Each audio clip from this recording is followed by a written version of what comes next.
সকালে যে মানুষটির জীবিকার সন্ধানে ঘর থেকে বেরিয়েছিল, কেউ কি জানতো সেটাই হবে তার পরিবারের সঙ্গে শেষ দেখা?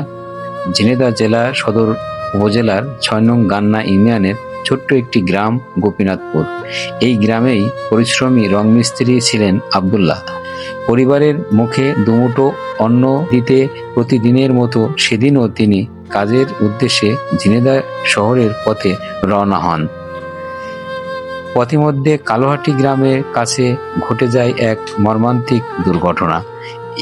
একটি ইজিবাইক সামনে চলে আসার পর ইট বোঝাই ট্রাক্টরের সঙ্গে সংঘর্ষে তিনি গুরুতর আহত হন। স্থানীয় মানুষ দ্রুত তাকে ঝিনাইদহ সদর হাসপাতালে নিয়ে যান। সেখানকার চিকিৎসকরা উন্নত চিকিৎসার জন্য খুলনা ২৫০ শয্যা মেডিকেল কলেজ হাসপাতালে পাঠান। চিকিৎসকদের সর্বোচ্চ চেষ্টা, স্বজনদের অশ্রু আর হাজারো মানুষের দোয়া কিছুই শেষ পর্যন্ত তাকে ফিরিয়ে আনতে পারল না। গতকাল গভীর রাতে প্রায় ২টার দিকে মৃত্যুর কাছে হার মানেন আব্দুল্লাহ।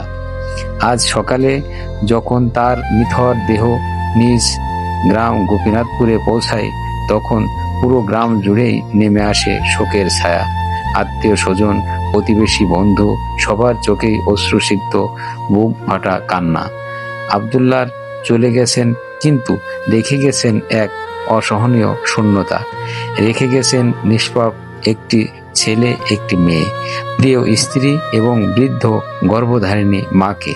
তাদের জীবনের এই ক্ষতি কোনো দিনই পূরণ হবার নয়। আসুন আমরা সবাই মরহুম আব্দুল্লাহর জন্য মহান আল্লাহর কাছে দোয়া করি।